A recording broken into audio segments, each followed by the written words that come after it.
بسم اللہ الرحمن الرحیم۔ السلام علیکم۔ ناول شکاری، مصنف احمد اقبال، ایپیسوڈ 38۔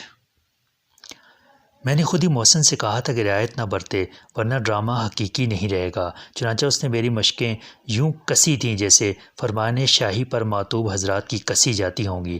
اتنا سخت تو مجھے چودھری دلاور کے چمچوں نے بھی نہیں باندھا تھا، لیکن اب مجھے یہ 1 گھنٹہ اسی قسم پرسی اور بے بسی کے عالم میں گزارنا تھا۔ اس رات کا تجربہ بھی نوعیت کے اعتبار سے منفرد تھا، سوائے ان کے جو میری زبان پر اعتبار کرتے تھے۔ کوئی یہ نہ مانتا کہ میں نے یہ رات کہاں اور کیسے گزاری، نہ کوئی اس بات کا گواہ تھا کہ مجھے اغوا کر کے لے جایا گیا تھا، اور نہ اس بات کا شاہد تھا کہ چودھری دلاور سے میری کیا بات ہوئی تھی اور کس ماحول میں ہوئی تھی۔ میں پھر اسی ہوٹل کے کمرے میں پہنچ جاتا تو یہ بھی ثابت نہ ہوتا کہ میں کمرے سے گیا تھا۔ میں پولیس کو رپورٹ کرتا تو پولیس میری رہنمائی میں ملتان روڈ کی اس کوٹھی تک جاتی، لیکن وہاں کون ملتا جو میری کہانی کو سچ مانتا؟ اگر مجھے اس ٹرک کا نمبر یاد ہوتا جس میں قالین لے جایا گیا تھا اور پولیس اسے ڈھونڈ نکالتی، تو وہ ڈرائیور اور کلینر کب تسلیم کرتے کہ قالین میں کوئی آدمی بھی تھا؟ وہاں لیٹے لیٹے میں نے یہ بھی سوچا کہ مندری والے ٹیکسی ڈرائیور نے مجھ سے 1 رات پہلے کے واقعات کے بارے میں کوئی بات کیوں نہیں کی۔ شاید ابھی خود اسے بھی معلوم نہ ہو کہ اس کے ساتھ آنے والے 2 چمچے نہر میں ڈوب مرے ہیں۔ فومانچو یعنی منشی کے اور سلامت شاہ کے حشر کا حوالہ اسے دھمکی کے طور پر ضرور یاد تھا۔ کیا اس کا مطلب یہ ہے کہ سلامت شاہ کی لاش دریافت ہو چکی ہے اور یہ خبر بھی پھیل گئی ہے، یا مندری والے کو علم ہے کہ میں لاش دیکھ چکا ہوں؟ مگر اسے کیسے علم ہو سکتا ہے؟ شاید وہ بھی یہی دیکھنے گیا ہو کہ لاش موجود ہے یا غائب ہو گئی، اور اس نے میرا سامان غائب پایا ہو تو سمجھ گیا ہو کہ میں آیا تھا۔ یہ ناممکن تھا کہ کوارٹر میں داخل ہونے والا لاش دریافت نہ کرے۔ میں خیالات کی رو میں بہتا جا رہا تھا کہ کوئی چیز دھڑام سے مجھ پر گری۔ اگر میں بندھا ہوا نہ ہوتا تو اچھل پڑتا، اور میرا منہ بند نہ ہوتا تو میرے حلق سے کوئی صدائے احتجاج بھی بلند ہوتی، اسی طرح جیسے مجھ سے ٹکرا کے سجدہ ریز ہو جانے والے نے بلند کی تھی۔ وہ ہوٹل کا ہی کوئی ملازم تھا جو ہاتھ پر چائے کی ٹرے اٹھائے نہ جانے کس کو بیڈ ٹی پہنچانے کے لیے شارٹ کٹ سے کہیں جا رہا تھا۔ ٹھوکر لگتی ہی ٹرے اس کے ہاتھ سے اڑ گئی اور برتن ایک چھناکے سے بکھر گئے، چمچے، کپ اور پریج زمین پر پھیل گئے۔ ایک کپ میرے سر پر لگا، چائے دانی مجھ سے چند فٹ دور اوندھی ہو گئی اور میرے نتنوں میں مہکتی چائے کی دلنواز خوشبو آئی۔ یا میرے مولا! گرنے والے نے سنبھل کے کہا اور مجھے غور سے دیکھا، پھر اس نے زور سے ہو کی۔ اگر رات کا اندھیرا ہوتا تو یہ ہو ایک چیخ بن جاتی۔ وہ سمجھتا کہ اس کی راہ میں کوئی لاش حائل ہو گئی ہے، لیکن میں دیدے کھولے اسے پٹر پٹر دیکھ رہا تھا۔ او بھائی صاحب، یہ آپ کیا کر رہے ہیں؟ وہ اکلا کے بولا۔ پھر اسے اپنے احمقانہ سوال کا احساس ہوا۔ میرا بدپل ہے کہ جناب یہاں کیوں پڑے ہیں؟ کس نے باندھ کے ڈالا ہے آپ کو؟ بدحواسی کے باعث تمام سوال اس کے لبوں تک آ گئے تھے اور اسے یہ خیال نہیں رہا تھا کہ میں جواب دے ہی نہیں سکتا۔ وہاں لب پہ لاکھ لاکھ سخن اضطراب ہیں، یہاں ایک خاموشی میری سب کے جواب میں۔ اس کا ہاتھ رسیوں کی طرف بڑھا، پھر میرے منہ کی طرف۔ کپڑا نکلتے ہی میں نے تیسری بار سکون کا سانس لیا اور خدا کا شکر ادا کیا کہ مجھے بہت مناسب گواہ فراہم کیا۔ بس تھینک یو، میں نے کہا۔ کون ہو تم؟ ابھی رسیاں مت کھولو۔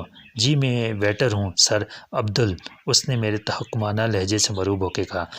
اچھا عبدل، شور مچانے کی ضرورت نہیں، میں نے کہا۔ جاؤ اپنے مینیجر صاحب کو خاموشی سے بلا لاؤ فوراً، کسی اور نے دیکھا تو ہوٹل کی بدنامی ہوگی۔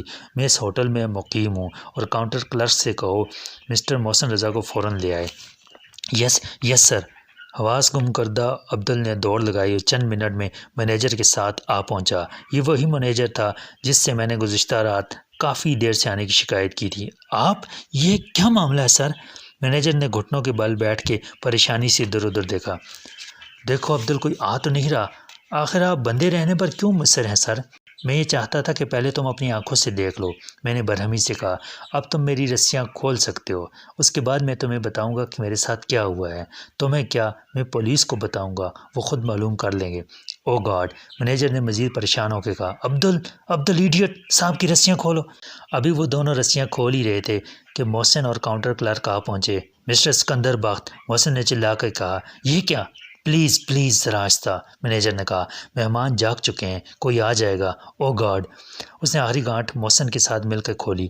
آئیے میرے آفس میں، وہاں بتائیے مجھے کہ کیا بات ہے۔ اس کے بعد پولیس کی ضرورت محسوس ہوگی تو میں خود طلب کروں گا، مگر پہلے مجھے…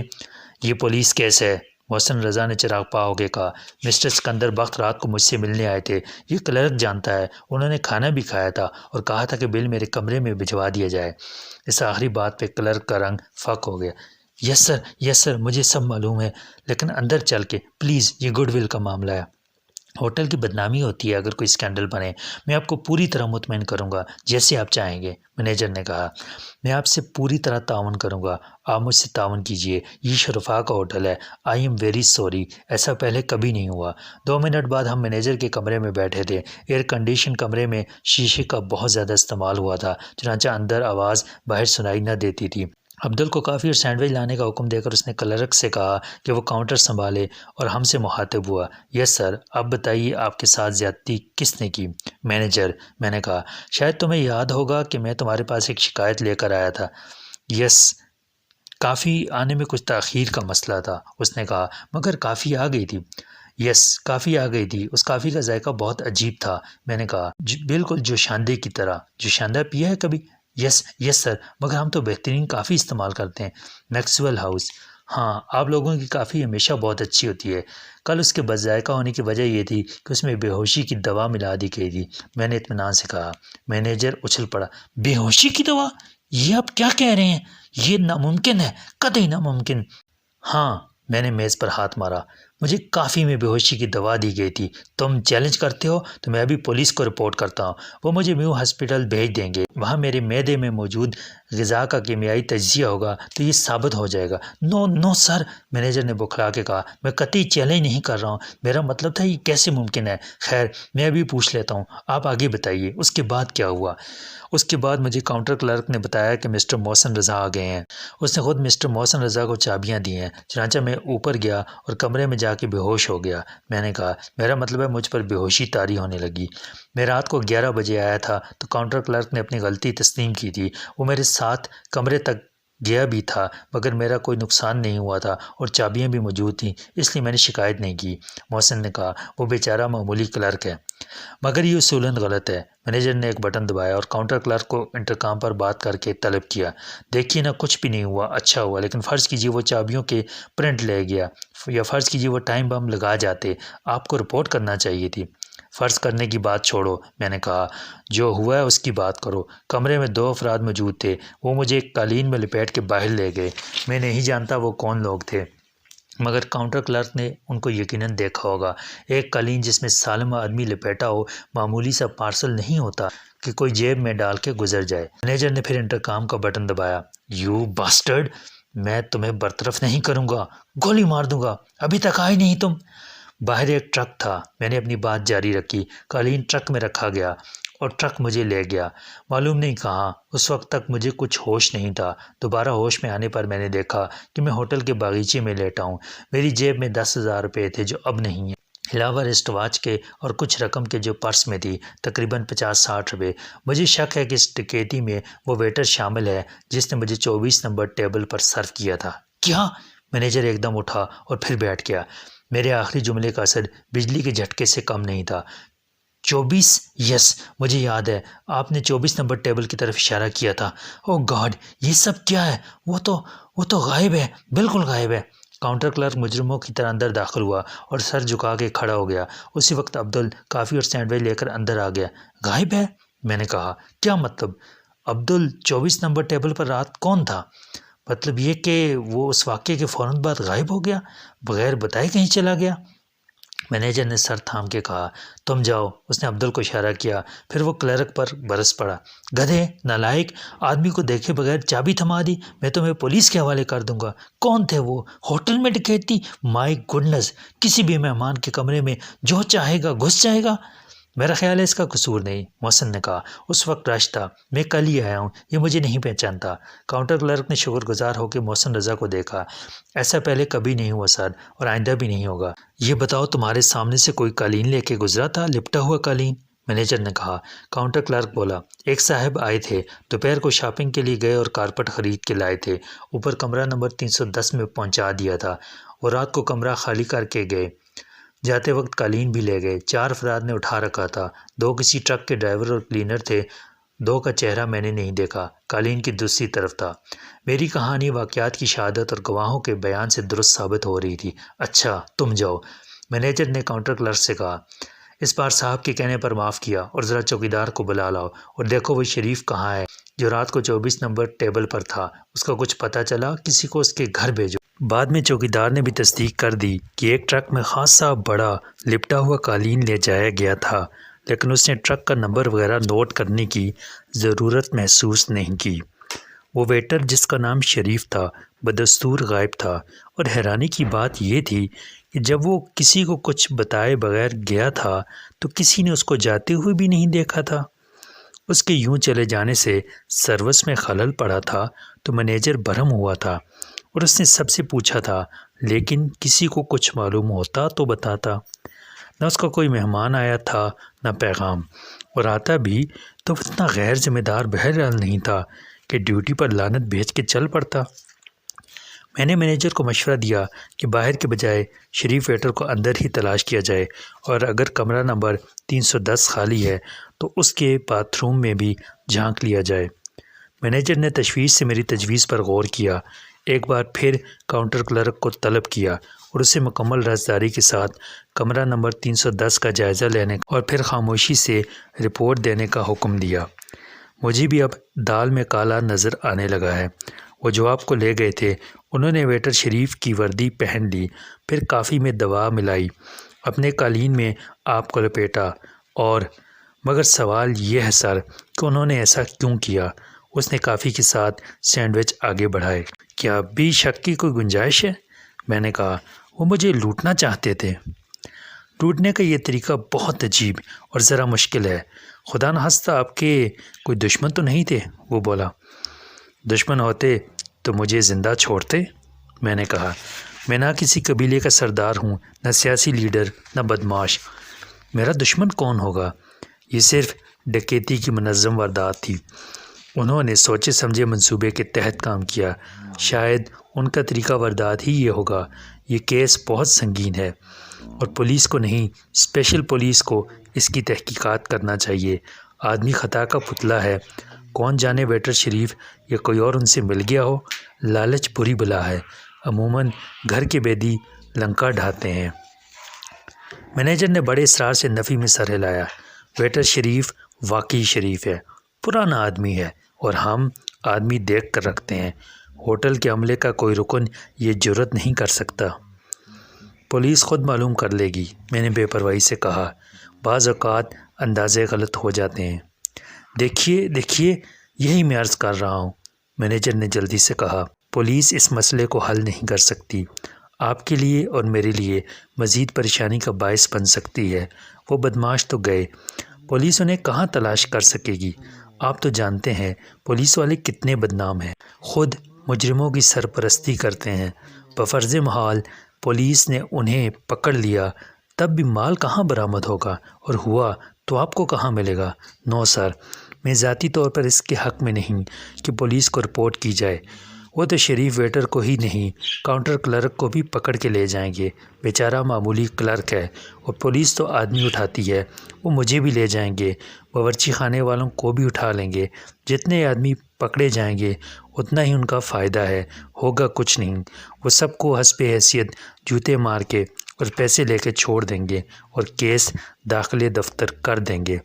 مگر اس پکڑ دھکڑ میں ہوٹل کی کتنی بدنامی ہوگی، اور مالک کو علم ہوگا تو عتاب مجھ پر نازل ہوگا۔ آپ اگر اتفاق کریں تو میری ایک تجویز ہے۔ باہمی مفاد کی بات ہے، میں آپ کا سب نقصان پورا کر دیتا ہوں۔ کتنی رقم تھی؟ 10,000 ریسٹ واچ اور پرس کی رقم ملا کے مزید 1,000، کل 11,000۔ اگر میں چیک پیش کر دوں، اور جو پریشانی مجھے اٹھانا پڑی لاقانونیت، غنڈہ گردی اور بدنظمی کے باعث، میں نے میز پر ہاتھ مارا۔ میں اس پر معافی کا خواستگار اور بے حد شرمندہ ہوں۔ بس بات یہیں ختم کیجیے، مینیجر نے کہا۔ آپ کے قیام و طعام کے تمام اخراجات ہمارے ذمے، جب تک آپ کا دل چاہے رہیے۔ میں آپ کو دوسرا بہتر کمرہ دے دیتا ہوں، پورا سوٹ۔ یہی تو مصیبت ہے، میں نے گویا اس کی مجبوری کے سامنے ہتھیار ڈالتے ہوئے کہا۔ آپ جیسے لوگ بدنامی کی خوف سے پولیس کیس نہیں بننے دیتے، اور وہ بدماش اس کمزوری سے فائدہ اٹھا رہے ہیں۔ اب کسی اور ہوٹل میں چلے گئے ہوں گے، پاکستان میں 1,000 ہوٹل تو ہوں گے، سب میں واردات کریں گے، خبر ایک بھی نہیں آئے گی، سب کہیں گے آج تک ایسا نہیں ہوا۔ وہ تو ٹھیک ہے سر، لیکن ہماری مجبوری بھی دیکھیے، سارا کاروبار متاثر ہوتا ہے، اور پھر یہ اخبارات والے جو صرف سنسنی خیز خبریں چھاپتے ہیں۔ خیر، میں چیک پیش کرتا ہوں۔ اس نے کھٹ سے دراز کھول کے چیک بک نکالی اور 11,000 کی رقم کا بیرر چیک بنا کے مجھے پیش کیا، جسے میں نے محسن کی طرف دیکھ کر بادل نخواستہ اور قدر تامل کے ساتھ قبول کیا۔ مینیجر ہمارا بہت احسان مند بھی ہوا، مگر میں جانتا تھا کہ اتنی بڑی واردات پر اپنی سمجھ بوجھ کے باعث پردہ ڈال دینے کا انعام وہ مالک سے وصول کرے گا، اور مالک اس کی معاملہ فہمی اور تدبر کا مزید قائل ہو جائے گا کہ 11,000 میں ہوٹل کی ساکھ بچا لی۔ میں نے چیک جیب میں رکھا ہی تھا کہ کاؤنٹر کلرک یوں کمرے میں آیا جیسے اس کے تعاقب میں بھوت ہو۔ وہ مشکل تمام اس نے بتایا کہ ویٹر شریف واقعی کمرہ نمبر 310 کے باتھ روم میں سو رہا ہے، بے ہوش پڑا ہے یا وفات پا چکا ہے، وردی اوپر لٹک رہی ہے، خود نیچے لیٹا ہے۔ ویٹر شریف صرف بے ہوش تھا۔ ہوش میں آنے پر اس نے بتایا کہ کمرہ نمبر 310 میں رہنے والوں نے اسے طلب کیا تھا، معلوم نہیں انہیں نام کس نے بتایا تھا۔ اس نے کہا کہ وہ 24 نمبر ٹیبل پر سروس کر رہا ہے، تو اسے کہا گیا کہ بل کی رقم کمرے سے ملے گی۔ وہ لوگ کھانا کھا کے اٹھے ہی تھے، چنانچہ شریف 2 منٹ بعد ان کے کمرے میں جا پہنچا۔ انہوں نے 100 کا نوٹ دیا اور پھر کہا، کافی لاؤ۔ اس نے کہا کہ 24 نمبر ٹیبل پر جو صاحب کھانا کھا رہے ہیں ان کو کافی پہنچاتے ہی وہ روم سروس سے کافی کے لیے کہہ دے گا اور بل کی باقی رقم بھی بھجوا دے گا۔ اتنا سنتے ہی ان میں سے ایک نے شریف کو دبوچ کر بے قابو کر دیا اور فرش پر لٹا دیا۔ دوسرا اس کے سینے پر چڑھ بیٹھا۔ پہلے نے شریف کا منہ دبا رکھا تھا کہ وہ آواز نہ نکال سکے۔ دوسرے نے جیب سے انجیکشن سرنج نکال کے شریف کا بایاں بازو دبا لیا اور اس کی نس میں کوئی انجیکشن لگا دیا۔ وہ بے ہوش ہو گیا اور ہوش آیا تو باتھ روم میں تھا۔ اس کی وردی اوپر ٹنگی ہوئی تھی اور کمال یہ کہ اس میں وہ 100 کا نوٹ بھی تھا۔ ویٹر شریف یہ سمجھنے سے قاصر تھا کہ اس کے ساتھ یہ غیر شریفانہ سلوک کیوں کیا گیا، اور مینیجر یہ سمجھنے سے قاصر تھا کہ باورچی خانے میں یا حال میں کسی نے ویٹر کی صورت پر غور کیوں نہیں کیا۔ میں نے اسے سمجھانے کے لیے شریف سے ایک سوال کیا اور شریف نے تسلیم کیا کہ ان میں سے ایک اپنے قد و قامت اور رنگ کے اعتبار سے شریف جیسا تھا، اس کی مونچھیں بھی ویسی ہی تھیں۔ یہ بات مینیجر اپنے تجربے کے باعث جانتا تھا کہ رش کے اوقات میں کوئی کسی کی طرف نگاہ اٹھا کے نہیں دیکھتا، سب کے ہاتھ پر ٹرے اس طرح رکھی ہوتی ہے کہ پورا چہرہ نظر بھی نہیں آتا، اور بالکل ایک جیسی وردی میں اسی قد و قامت اور رنگ کا آدمی آ جائے تو غور سے صورت دیکھے بغیر کوئی فرق محسوس نہیں کر سکتا۔ رات کے کھانے کے دوران جب حال بھرا ہوا تھا، لوگ آ جا رہے تھے اور ویٹر مصروف تھا، کمرہ نمبر 310 والے میرے قریب ہی بیٹھے رہے، چنانچہ انہیں بھی شریف ویٹر نے ہی سرو کیا۔ میں اپنے خیالات میں اتنا منہمک تھا کہ میں نے کسی پر توجہ نہیں دی۔ میرا مطلب ہے سوائے ان چہروں کے جو توجہ کے مستحق تھے۔ کافی دیر میں آنے کا سبب ہی یہ تھا کہ ویٹر تبدیل ہوا۔ پھر اس جعلی ویٹر نے کافی میں دوا ملائی اور میری عدم موجودگی میں کافی میز پر رکھ کے چلا گیا۔ وہ اسی انتظار میں رہا کہ میں تاخیر کی شکایت کرنے اٹھوں تو وہ ٹرے رکھ جائے۔ اس نے 10 منٹ کے لیے شریف کی وردی استعمال کی، پھر واپس اپنے کمرے میں جا کے لباس بدلا اور شریف کی وردی وہیں باتھ روم میں رہ گئی۔ انہوں نے شریف کو بھی باتھ روم میں پہنچایا اور میرے کمرے میں جا پہنچے۔ مجھے بے ہوش کرنے کے بعد وہ یقیناً اپنے کمرے میں اٹھا کے لے گئے ہوں گے، جہاں انہوں نے دن میں ایک قالین لا کے رکھ دیا تھا۔ اپنے کمرے سے سامان اور قالین اٹھا کے وہ کمرہ خالی کر گئے اور جس نے چارج لیا اس نے کمرے پر ایک نگاہ ڈال کے کمرہ مقفل کر دیا۔ جب کاؤنٹر کلرک نے مجھے بتایا کہ کمرہ چودھری دلاور کے نام سے بک کرایا گیا تھا تو مجھے فوراً ایک خیال آیا، لیکن میں نے بات کو زبان تک آنے سے پہلے روک لیا۔ جب اس تمام بک بک جھک جھک سے فارغ ہو کے ہم کمرے میں پہنچے تو صبح کے پورے 8 بج رہے تھے۔ مینیجر نے اپنے طور پر تمام معاملات ٹھیک کر لیے تھے اور بہت مطمئن تھا۔ فرداً فرداً اس نے عبدل کو، شریف کو اور کاؤنٹر کلرک کو بھی سمجھا دیا کہ انہوں نے کسی سے کوئی بات کی تو اچھا نہیں ہوگا۔ یہ بات وہ خود بھی سمجھتے تھے، چنانچہ مینیجر کے لیے تشویش کی کوئی بات نہ رہی تھی۔ واہ برادری نسبتی! محسن نے کمرے کا دروازہ بند کرتے ہی ایک زبردست قہقہا اور دھپ مار کے کہا، اب ٹھاٹھ سے رہو عمر بھر سالار اعظم۔ میں نے کہا، عقل مندوں نے کہا ہے لالچ بری بلا ہے، سامان اٹھائیے اور خیریت سے نکل جائیے۔ کیوں؟ محسن نے حیرانی سے کہا، ہم نے کوئی دھوکے بازی نہیں کی۔ اس ہوٹل میں تجھے جس مصیبت کا سامنا کرنا پڑا اس کا معاوضہ 11,000 کچھ نہیں۔ یہ بات نہیں، میں نے کہا۔ تجھے کچھ اندازہ ہے ویٹر شریف کی وردی پہننے والا کون ہو سکتا ہے؟ وہی مندری والا۔ تم نے تو دیکھا ہی نہیں، تجھے کیسے معلوم؟ آخر وہ میرے سامنے آنے سے کیوں گریز کر رہا تھا؟ میں نے کہا۔ اسے ڈر تھا کہ کہیں میں اسے شناخت نہ کر لوں، اور یہ ڈر صرف ایک ہی شخص کو ہو سکتا تھا جسے میں 3 بار دیکھ چکا تھا۔ انجیکشن لگانے والا تو میرے لیے اجنبی تھا، البتہ مندری والا اپنے دل کے چور سے ڈر رہا تھا۔ اس کی مندری ویٹر کی پگڑی کے نیچے آ گئی ہوگی، ورنہ وہ فوراً نمایاں ہو جاتا، مگر اس کے باوجود وہ انتظار کرتا رہا کہ میں اٹھوں تو کافی رکھی جائے۔ وہی میرے کمرے میں پردے کے پیچھے چھپا ہوا کھڑا رہا ہوگا، اور اس نے ہی مجھے دھکا دے کر باتھ روم میں کیا ہوگا۔ تیری بات سمجھ میں آتی ہے، محسن نے کہا، لیکن اب فرار ہونے کا مقصد؟ میں بہت گمنام آدمی نہیں ہوں محسن، میں نے کہا۔ میرا نام اور میری تصویر اخبارات کی زینت بن چکے ہیں۔ آج اگر سلامت شاہ کے بارے میں خبر آئی تو عین ممکن ہے کوئی رپورٹر اس کا رشتہ ڈھونڈ نکالے اور پھر تصویر چھاپ دے کہ میر شرافت علی کے مبینہ قاتل کو پناہ دینے والا قتل کر دیا گیا۔ اس مقدمے کے سب سے اہم گواہ کو قتل کر دیا گیا۔ غنیمت ہے کہ اب تک کسی نے مجھے نہیں پہچانا، مگر مزید خطرہ مول لینے سے کوئی فائدہ نہیں۔ ابھی ٹرمپ کارڈ ہمارے ہاتھ میں ہے۔ ہم واک آؤٹ کر جاتے ہیں کہ جس ہوٹل میں شرفا محفوظ نہیں وہاں مفت نہیں رہ سکتے۔ 9 بجے چیک کیش کراؤ اور چلو کسی دوسرے ٹھکانے پر۔ ہمارے جانے کے بعد سب ہمیں بھول جائیں گے، مگر یہاں رہتے ہوئے پولیس آ گئی تفتیش کے لیے تو سب کھیل بگڑ جائے گا۔ حشمت خان اینڈ کمپنی کا کوئی اعتبار نہیں۔ آدھے گھنٹے کے اندر اندر ہم تیار ہو کے کاؤنٹر پر پہنچ چکے تھے، جہاں صبح کی شفٹ میں آنے والا کلرک بیٹھا تھا۔ صبح کی شفٹ کا مینیجر بھی اپنے کمرے میں موجود تھا، اور انہیں ساری بات بتائی گئی تھی یا نہیں، مگر اتنا ضرور بتا دیا گیا تھا کہ ہم انتظامیہ کے مہمان ہیں۔ چنانچہ ہم ہاتھ ملا کے رخصت ہو گئے۔ ٹیکسی نے 9 بجے ہمیں بینک کے دروازے پر اتارا۔ میں ٹیکسی میں بیٹھا رہا اور محسن 10 منٹ بعد کیش لے کر نمودار ہوا تو ہم نے ٹیکسی کو پوسٹ آفس کی طرف چلنے کا حکم دیا۔ فاصلے بہت کم تھے، چنانچہ ٹیکسی ڈرائیور کو یہ انتظار اور ہمارا تحکمانہ لہجہ بہت گراں گزر رہا تھا، مگر وہ اسی لہجے کے باعث دبا ہوا تھا۔ پوسٹ آفس پہنچ کے ہم نے اسے 10 کا نوٹ دیا تو اس کی شکایت رفع ہو گئی اور اس نے ہمیں سلام بھی کیا۔ یہ وہی وقت تھا جب ہم گزشتہ روز آئے تھے۔ میں نے اس اندیشے کا اظہار کیا کہ بابو پوسٹ مین پھر نہ نکل گیا ہو، مگر وہ موجود تھا۔ ایک پوسٹ مین نے ادھر ادھر دیکھ کے ایک دبلے پتلے نوجوانی میں بوڑھا نظر آنے والے پوسٹ مین کی طرف اشارہ کیا، جو سارے زمانے سے بیزار سٹول پر اکیلا بیٹھا تھا اور کچھ بھی نہیں کر رہا تھا۔